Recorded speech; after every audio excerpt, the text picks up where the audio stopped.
목사님께서 실은 저한테 7월 달에 3번 이렇게 와서 설교 부탁을 하시면서 실은 지난주하고 이번 주까지는 좀 이런 주제로 이야기를 하면 좋겠다고 미션을 주셨어요. 그래서 지난주에는 제가 외부에서 보는 은명교회에 관한 말씀을 드렸고, 오늘은 아마 교회가 전환기에 있어서 교회의 어떤 그 리더십과 관련된 이야기들을 좀 하면 좋겠다 이렇게 말씀을 하셔서, 실은 어떤 본문을 할까, 제가 실은 목사님도 그렇게 설교를 하시는 것 같아요. 저희는 이제 성서 교회력에 따라서 매주 읽어야 되는 성서 본문을 가지고 늘 설교를 해와서 이렇게 주제를 가지고 설교를 해본 적이 별로 없어요. 근데 이번에는 실은 쉽긴 하죠, 그죠? 이런 주제로 근데 이게 설교인가 강의인가 막 이런 약간 좀 그런 혼란이 있어서 제목을 오늘 본문이 실은 복음 본문이 요한복음 3장 말씀이어서 처음에는 성령으로 난 지도자 뭐 이렇게 할까, 그래서 좀 아닌 것 같다. 성령에 이끌리는 지도자 이렇게 하다가 목사님이 원하시는 게 막 관상적 지도자 이런 걸 것 같아서 그냥 네, 관상적 지도자 뭐 이렇게 그냥 제목은 붙여봤습니다.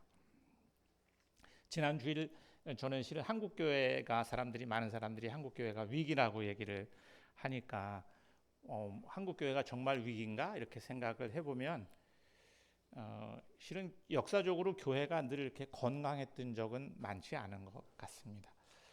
이 위기의 중심에는 뭐가 있을까 이렇게 생각해 보면 저는 이렇게 지도력의 위기가 있는 거라고 생각합니다. 이렇게 교회, 제가 이제 지난 주에 보통 우리 국민들이 종교에 대한 신뢰도 할 때 개신교에 대한 신뢰도가 굉장히 낮다고 말씀드렸잖아요. 그 중심에는 실은 지도자에 대한 불신이 있는 거죠. 지도력에 대한 불신이 있는 것. 그건 단순히 성직자만이 아니라 또 교회를 이끌고 가는 리더십에 대한 불신이 자리하고 있다고 생각합니다. 요즘엔 월드컵 끝나고 난 다음에 축협에 대한 그죠? 축협 회장과 우리 또 대표팀을 이끌었던 감독과 이런 좀 그냥 보면 마음이 조금 저렇게까지 가야 되나 하는 생각은 들지만, 이 스포츠계에 아마 그게 꼭 축구 협회만의 문제일까, 아니면 또 정치하는 사람들에 대한 신뢰는 우리가 얼마나 하고 있을까? 그러니까 사회가 전반적으로 정말로 진정성 있는 지도자에 대한 어떤 갈망 이런 게 있는 것 같아요. 우연히 이렇게 유튜브를 보다가 뉴스에 삼성의 이재용 회장이 한 20년 동안 그 회사에서 청소를 하던 청소부가 세상을 떠나서 그분을 아주 혼자 수행원 없이 혼자 조용히 빈소를 찾아서 조문을 했다고 하는 뉴스가 났어요. 그러니까 모르겠습니다. 그게 이제 단편적인 모습인지 어쩐지 몰라도 사람들은 그런 모습을 보고 싶은 거죠. 지도자가 정말로 진정성 있는 지도자.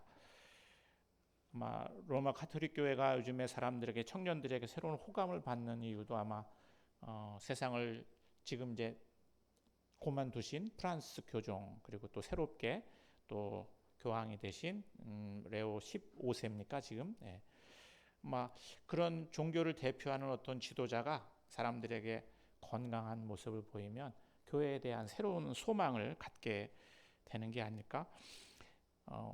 저는 이제 은명교회가 새롭게 전환기에 새로운 리더십을 실은 새로운 목회자를 여러분들이 이제 고민하시는데, 어려운 거는 이민재 목사님 같은 분이 많지 않다는 거겠죠, 그죠? 네, 한국에서 이렇게 관상적인 목회를 하시는 분들이 많지 않고 그런 노력을 해오신 분들이 많지 않으니까 그냥 다른 교회보다 참 새로운 목회자, 이 목사님을 이어서 이 은명교회 공동체를 함께 이끌고 갈 리더십을 찾는 게 참 쉽지 않은 일일 것 같다는 생각이 듭니다. 그래서 더 많은 기도가 필요하지 않을까 이런 생각도 듭니다. 제가 사역을 하고 있는 이제 샬렘은 미국에서 시작한 공동체인데, 한동안 미국에서 이 샬렘이 재정적으로 굉장히 큰 어려움을 겪었어요. 그래서 그러니까 굳이 하면 이렇게 상임이사를 월급을 주고 고용할 수가 없는 상태가 됐어요. 그래서 그때 한 이사 중에 한 분이 세계적인 큰 기업의 리더십 훈련을 담당하던 분이세요. 리아라고 하는 여성분이신데 리더십 훈련을 하던 세계적인 기업 안에서 아주 유능한 리더십 훈련가였죠. 여성이시고 평신도였습니다. 이제 그분이 그러면 내가 한 3년간 상임이사 역할을 무보수로 해주겠다. 그래서 한 4년인지 5년인지 그분이 그 상임이사가 돼서 샬렘을 정상화시키고 난 다음에 새로운 사람을 이제 뽑았죠. 그분이 그런 얘기를 하더라고요. 이분이 관상적 리더십에 대한 프로그램을 하나 만들어서 한 적이 있는데 이분이 자기는 리더 지도자들을 훈련하는 역할을 평생 해온 아주 유능한 그 지도자인데 그런데 샬렘에 와서 자기가 굉장히 충격을 받았다. 샬렘이 얘기하는 관상적 지도력이라고 하는 것이 이제까지 자기가 생각하던 지도력과 너무 다른 이야기를 하고 있어서 굉장히 자기가 충격을 받았다는 얘기를 했습니다. 보통 사람들은 리더십 그러면 한 사람이 가지고 있는 리더로서의 역량을 중요하게 생각하죠. 그렇죠? 한 사람이 가지고 있는 역량을 잘 개발하면 그 사람이 좋은 리더가 될 수 있다. 그래서 리더십을 어떤 한 개인에 이렇게 포커싱하는 거예요. 그리고 그 사람이 가지고 있는 역량이 개발이 되면 그 사람은 좋은 리더가 될 수 있다. 이렇게 생각하고 자기는 늘 그런 사람들을 훈련을 해왔다는 거죠. 근데 샬렘에 와서 지도력이라고 하는 게 뭐냐 하는 얘기를 하는데 그 지도력은 뭐냐면 제가 지난주에도 잠깐 언급했었는데 참된 지도자이신 성령 하나님께서 진실로 지도자가 될 수 있도록 하는 능력이다. 그렇게 그러니까 다시 얘기하면 이 운명교회가 성령께서 이끄시는 공동체가 될 수 있도록 하는 능력, 그게 지도력이라는 거예요. 관상적 지도력은. 근데 그거는 이제까지 자기가 생각했던 그 지도력에 대한 개념과 너무 다른 지도력을 얘기하고 있어서 굉장히 새롭게 지도력에 대한 이해를 하게 됐다 하는 얘기였습니다. 그러면 여러분들 한번 생각해 보세요. 이 운명교회가 성령께서 이끄시는 공동체가 되도록 하는 능력 중에 제일 중요한 능력은 뭘까요? 이 운명교회 지도자는 목사님도 아니고 장로님도 아니고 집사님도 아니고 성령 하느님이야. 성령 하느님이 정말 이 운명교회 공동체의 참된 지도자이시다. 이럴 때 그 성령께서 진정한 지도자가 되도록 그 지도력이 현실이 되도록 하는 능력은 어떤 걸까요?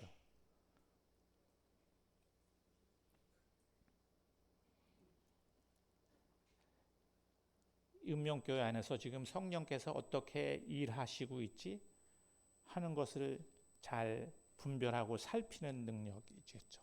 저희가 아까 이제 분별이라는 말도 했는데 지금 이 전환기에 우리 교회 안에서는 우리 공동체 안에서는 성령께서 어떻게 일하시고 있나, 누구를 통해서 일하시고 있나, 어떤 그룹을 통해서 일하시고 있나, 아니면 외부로부터 어떤 사인들이 주어지는가, 이 공동체를 향한 성령님의 움직임과 활동하심은 무엇인가를 잘 살피는 수 있는 능력, 그거를 분별하는 능력, 그리고 그것을 한 개인만이 아니라 공동체가 함께 분별해 갈 수 있도록 하는 능력, 그것이 지도력이다. 아마 저는 그런 점에서는 운명교회는 그동안 그런 분별의 훈련을 계속 해오신 분들이기 때문에 여러분들 안에 그런 충분한 역량들이 있을 거라고 믿습니다. 저는 요즘에 저희 매달 한 번씩 샬렘에서는 크리스천 마인드풀리스라고 하는 주제를 가지고 계속 피정을 하고 있어요. 아시겠지만 지금은 이제 마인드풀리스라고 하는 게 의료계에서는 이미 오래전에 환자들을 치료하는 기법으로 사용을 하고 있고 상담하는 분들 요즘에는 아까 우리 전도사님 책을 보니까 요즘에는 학교에서도 마음 학기제 이런 게 있어요. 그래서 학생들에게도 마인드풀리스를 훈련을 해요. 근데 이 마인드풀리스를 사람들은 다 이게 존 까바치니라는 사람이 시작을 해서 약간 불교적인 명상을 베이스로 해서 이렇게 보급이 되고 있어서 지금 불교는 아무런 노력을 하지 않아도 그냥 자동적으로 선교가 되도록 돼 있어요. 왜냐하면 학생들이 학교에서 불교 베이스의 마인드풀리스 훈련을 하게 되니까. 근데 실은 마인드풀리스라고 하는 건 꼭 불교만 있는 건 아니에요. 특히 우리들이 하고 있는 관상기도나 그리스도교 전통에도, 우리가 하는 기도 전통에도 실은 마인드풀리스라고 하는 게 있거든요. 근데 이것을 사람들이 잘 몰라요. 그래서 그리스도교 전통에 있는 마인드풀리스를 사람들한테 소개하자. 그래서 실은 이제 뭐 그런 피정을 계속 좀 해오고 있는데, 그 마인드풀리스를 시작한 존 까바친이라는 사람이 이렇게 우리가 세상을 대하고 반응하는 태도가 두 가지가 있다 그래요. 두 가지 모드가 있다. 사람들은 다 우리가 아는 이야기인데, 하나는 doing 모드예요. 행하는 거, 뭔가를 하는 모드가 있고, 또 하나는 being, 존재하는 모드가 있다는 거예요. 우리는 이 두 모드를, 우리가 뭔가를 막 열심히 할 때는 거기에 집중하잖아요. 그죠? 우리가 어디를 가야 될 때, 가야 되는 목적지가 설정이 되면 거기를 향해서 모든 주의를 기울여서 가요. 가는 동안은 거기에 집중을 해야 되기 때문에 우리가 다른 것을 볼 수가 없습니다. 근데 being 하는 거는 그냥 있는 거예요. 존재할 때. 이때는 실은 다른 것을, 우리가 보이지 않던 것, 들리지 않던 것을 들을 수가 있게 돼요. 제가 지금 말을 안 하고 가만히 있으면요, 제가 이야기를 할 때 여러분들이 듣지 않았던 소리들을 들을 수가 있게 돼요. 그죠? 그래서 우리는 실은 이 두 모드로 살아가고 있어요. 때로는 doing, 때로는 being. 근데 이게 균형을 잡아야 되는데, doing만 하고 있으면 하느님이 어떻게 일하시는지, 성령께서 일하시는지를 우리가 볼 수가 없습니다. 그런데 세상은 우리로 하여금 이렇게 being, 존재 모드로 살 수 있도록 버려두지를 않아요. 왜냐하면 현대 사회 문화는 요즘에 사람들이 만나면 그런 얘기 많이 해요. 요즘 바쁘시죠? 그래야지 사람이 괜찮은 사람인 거예요. 한가한 사람이면 조금 세상에 쓸모가 없어. 그러니까 바쁜 사람처럼 보여야지 내가 사람들한테 소중하게 어떤 가치가 있는 존재로 취급받고 있구나, 이렇게 생각하죠. 그러니까 doing이라고 하는 이 모든 게 바쁘게 움직이고 바쁘게 살아가고 많은 일을 하는 사람일수록 중요한 사람이라고 하는 문화가 우리들 안에 알게 모르게 퍼져 있기 때문에 being 할 수가 없습니다. being 모드로 살 수가 없습니다. 두 번째는, 우리 문화는 굉장히 자기 주도성이라고 하는 걸 굉장히 중요하게 생각하잖아요. 그러니까 자기 주도 학습, 자기 주도 자기 주도, 내가 주도적으로 뭘 하는 걸 굉장히 중요하게 생각해요. 그렇지 않으면 조금 이렇게 뭔가 이렇게 의존적으로 보인다든지 수동적으로 보이는 사람들은 별로 사람들이 이렇게 가치 있게 평가해 주지를 않습니다.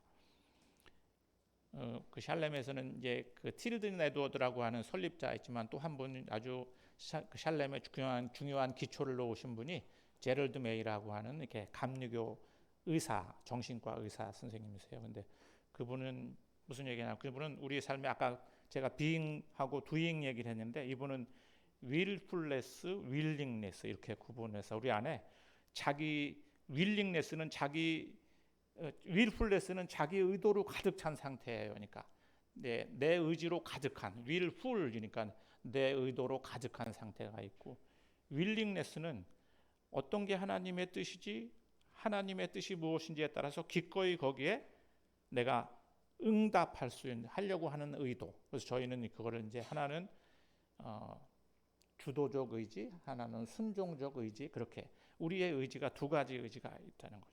하나님의 뜻에 기꺼이 순종하려고 하는 의지도 있고, 내 뜻대로 그냥 일을 밀고 가고 싶어하는 자기 주도적인 의지도 있고, 두 가지 의지가 우리 안에 있다는 거죠. 근데 우리는 자기 주도적인 의지가 중요하다고 이렇게 사람들한테 어려서부터 그렇게 교육을 받으니까 그렇게 살아야 된다고 사람들이 생각을 합니다. 마지막으로는, 우리는 이 가슴보다, 이 가슴이라고 하는 건 여러분 다 아시겠지만, 이렇게 성경에서 영어로 heart라고 하는 것은, 우리의 가슴은 우리 존재의 중심을 가르치는 거예요. 우리가 뭘 안다고 할 때도 이렇게 다 여러분들이 들으셨겠지만, 하나는 우리의 가슴으로 알 수 있는 알미 있고, 머리로 알 수 있는 알미 있어요. 근데 우리는 머리로 이해하고 아는 것을 중요하게 생각해요. 모든 것을 자기가 이해하고 파악해야지 내가 그것을 뭐 관리할 수 있고 내가 그것을 다룰 수 있다고 생각하기 때문에 내가 이해하지 않는 것에, 이해할 수 없는 것에 대해서는 사람들이 별로 가치를 두지를 않습니다. 그러니까 굉장히 이 머리를 쓰면서 살아가는 세상이죠. 머리로 다 이해하고 파악하지 않으면 그 진실이라고 내가 고백하기가 어려운 이런 사회 속에서는 우리가 뭔가 아까 말씀드린 대로 이렇게 비잉 모드, 그러니까 존재 모드로 살아가기가 어렵죠. 아마 이 목사님하고 같이 참여했던 것 같기도 하고 감리교에서 그 5days라고 하는 영성 형성 프로그램들을 해왔어요. 미국에 있는 연합감리교에서 하는 다락방 스피리추얼 포메이션 프로그램인데 한 번은 저한테 오후 세션에 영성 수련하는 거를 좀 진행해 달라고 그래서 저도 그냥 비용이 싸지 않은데 그 프로그램 진행 때문에 그냥 참여했던 적이 있습니다. 그때 왔던 강사분이 다니엘 웰포드라고 하는 미국 장로교 목사님이신데 굉장히 천재에 가까운 분이세요. 과학자이면서 목회자이고 영성가이고 그분 책이 한국에 번역이 하나 돼 있긴 합니다. 다니엘 웰포드라는 분이. 근데 그분이 그 5일 동안 강의했던 주제가 신약의 영성, 신약 성경 전체가 우리에게 얘기하는 중심이 뭐냐 하는 이야기를 5일 동안 쭉 강의를 해주셨는데 그분은 그때 강의를 하면서 제일 비중 있게 다른 게 요한복음서입니다. 오늘 실은 제가 읽어드린 뭐 아까 여러분들한테 읽어드린 그 니고데모와 예수님의 대화. 신약 성경 전체가 우리에게 얘기하고 있는 것은 새로운 사람, 새로운 사람이 되는 것, 새로운 존재가 되는 것이다. 물과 성령으로 우리가 새롭게 나는 것. 왜 실은 어떤 종교든지 그런 게 있죠. 나는 이렇게 생각하는데 왜 그렇게 살지 못할까? 그런 고민, 존재와 생각의 불일치. 그것 때문에 힘들잖아요. 그죠? 내가 애들한테 이런 일도 야단치지 말아야지 했는데 어느 날 보면 또 똑같이 야단치고 있는 자신의 모습을 발견하는 부모님들. 회사에서 내가 이렇게 하지 말아야지 했는데 똑같은 행동을 또 반복하고 있는 뭔가 내 생각과 내 존재가 일치하지 않는 것에 대한 불편함과 고민들이 다 있죠. 그런데 오늘 예수님을 찾아온 니고데모도 아마 그런 사람이었던 것 같습니다. 정말로 자기는 율법을 성실하게 그리고 사람들한테 이름난 선생이고 존경받는 사람이었지만 뭔가 자기 안에서 해결되지 않는 어떤 존재와 삶의 불일치에 대한 것을 고민하던 이분은 예수님에게서 길을 찾을 수 있지 않을까 이렇게 고민했던 것 같습니다. 예수님은 우리의 삶이 물과 성령으로 새로 나야 된다 이렇게 이야기를 하셨는데 아마 저는 그게 오늘 저희가 이제 뭐 다른 본문을 사도 바울의 이야기 성숙한 사람이 가져야 되는 지혜에 대한 이야기로 말씀을 함께 선택을 했는데 우리의 삶을 움직이는 여러 가지 역동이 있는데 메슬로라고 하는 사람 우리의 욕구 이론이라는 거 있잖아요. 첫 번째 우리의 삶을 움직이는 역동은 충족되지 않은 결핍된 욕구이다 그렇게 얘기해요. 그러니까 어릴 때 엄마의 사랑을 충분히 받지 못한 아이들은 그게 무의식 속에 계속 자리하고 있기 때문에 성인이 돼서도 그 욕구를 충족해야 돼요. 그러니까 엄마가 그 욕구를 충족시키지 못했으면 그 아이는 학교에 들어가면 선생님이 그 사랑을 주기를 원하고 선생님이 안 되면 나중에 여자친구를 만나서 여자친구가 엄마의 사랑을 베풀어 주길 원하고 그렇게 되죠. 그러니까 우리를 움직이는 역동 속에는 그렇게 충족되지 않은 결핍된 어떤 욕구가 있죠. 우리 안에. 두 번째 욕구는 그냥 우리들이 일반적으로 다 경험하는 욕구입니다. 그래서 그건 돈과 명예와 권력, 사람들한테 인정받기 위해서는 내가 돈이 있어야 돼. 내 삶을 안전하게 지키기 위해서는. 우리를 움직이는 두 번째 욕구는 그런 욕구죠. 그죠? 사람들이 뭐니 뭐니 해도 돈이다. 사람들이 이렇게 해요. 저희 어머니도 가끔 95세인데 저한테 이제 너는 왜 나한테 용돈 안 주냐 이렇게 말씀하세요. 어머니가 무슨 용돈이 필요하세요? 95세인데 뭐라고 하지 아세요? 손주들 오면 애들이 다 이제 대학 졸업하고 동생 그 손주들이 오면 그래도 내가 아무것도 안 주면 애들이 날 무시한다는 거예요. 그러니까 나한테도 돈이 있어야 된다 이렇게. 그러니까 실은 그게 그냥 그거는 우리가 뭐 공부해서 배우는 게 아니에요, 그죠? 그냥 알게 되는 거죠. 살면서 우리 세상이 그렇게 우리를 학습시키니까. 그러니까 우리를 움직이는 두 번째 역동은 그런 돈과 명예와 권력에 대한 욕. 그것이 우리를 움직이는 두 번째 층위의 역동이라면 세 번째 역동은 그거보다는 조금 고귀해. 그거는 가치와 이념. 그러니까 우리가 보통 이즘이라고 그러죠. 예술가들은 자기의 예술적 가치를 위해서 가난을 감수합니다. 제가 청년들하고 한동안 같이 살았었는데 연극하는 친구들은 한 달에 50만 원, 나는 그래도 이게 행복해요. 이렇게 자기의 예술적 가치가 중요하니까. 혁명가들은 자기의 정치적 신념을 위해서 목숨을 겁니다. 근데 성령은 그 세 가지, 세 층위를 다 초월하는 거예요. 아마 율법이라고 하는 것도 어떻게 생각하면 세 번째 층위에 해당되는 거겠죠. 성령은 어디서 부도와서 어디로 늘 순간순간 분별해야 되는, 이 순간에 하느님께서 어떻게 일하시는지를 분별하는 삶을 얘기하죠. 누가 관상적 리더인가?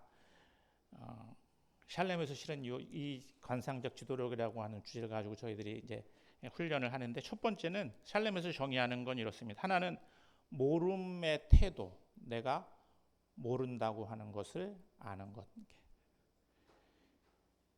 예수님께서 안다는 사람들과 똑똑하다는 사람들에게는 이 모든 것을 감추고 철부지 같은 어린애에게 나타나 보이시니 감사합니다. 이렇게 말했죠. 실은 아는 사람들은 뭐를 찾지 않죠. 그죠? 내가 답을 알고 있는데 뭘 물어보겠어요. 안다고 생각하는 순간 우리는 아무 더 이상 다른 것들을 바라볼 여유를 갖지 못하게 됩니다. 아는 사람들은 묻지 않죠. 그러니까 실은 저희가 이제 우리가 하는 사역을 미니스트리라는 말을 쓰잖아요. 미니스트리. 근데 이 말은 미누스라고 하는 라틴어에서 나왔어요. 미누스라고 하는 건 작다는 뜻입니다.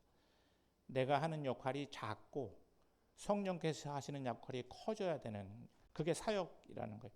내가 주도적으로 뭘 많이 하는 게 아니고 나는 작아지고 주님은 커지셔야 됩니다 하는 세례 요한의 고백처럼 성령께서 하시는 역할이 커지는 것, 그것이 사역이다. 이렇게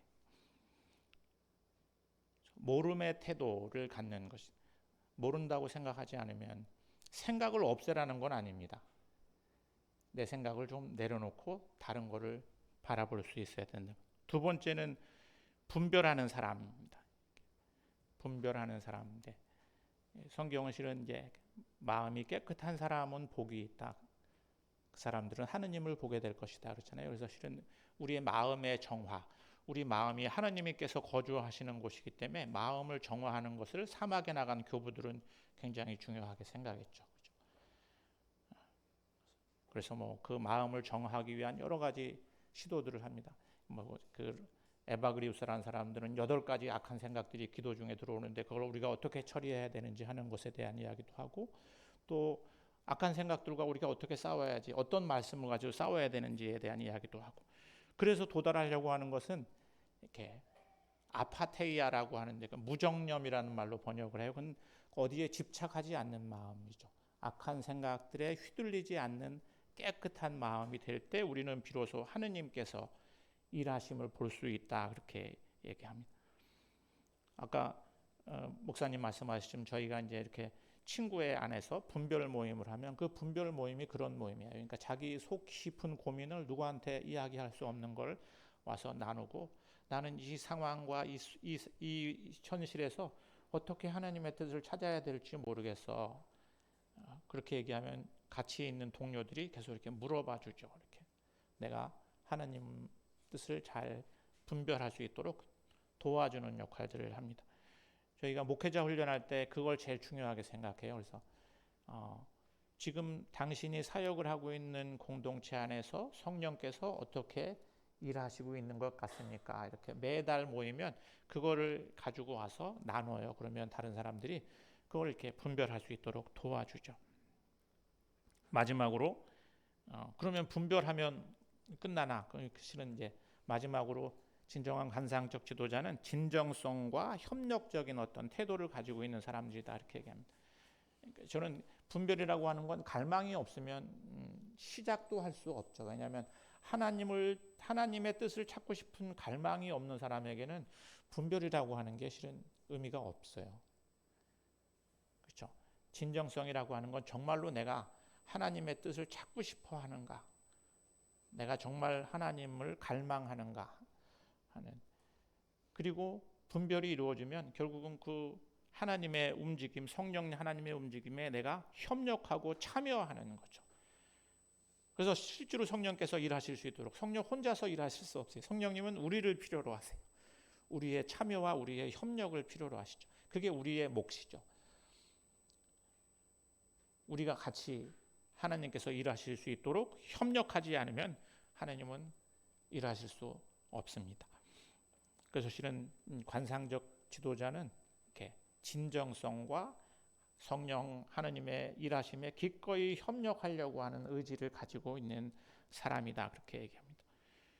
저는 오늘 교회 아마 임원회의를 하시면서 또 집사님들, 장로님들 다 함께 이제 우리 교회 전환기에 어떻게 성령께서 우리를 이끌어 가실지를 분별하실 거라고 들었습니다. 그런 마음으로 이 운명교회가 저희한테 참 소중한 교회 공동체인데, 이 공동체가 그 전환의 과정에 정말로 성령께서 우리를 다 이끌어 가실 수 있기를 함께 기도하겠습니다. 성부와 성자와 성령의 이름으로 말씀드렸습니다. 아멘. 잠깐 침묵하겠습니다.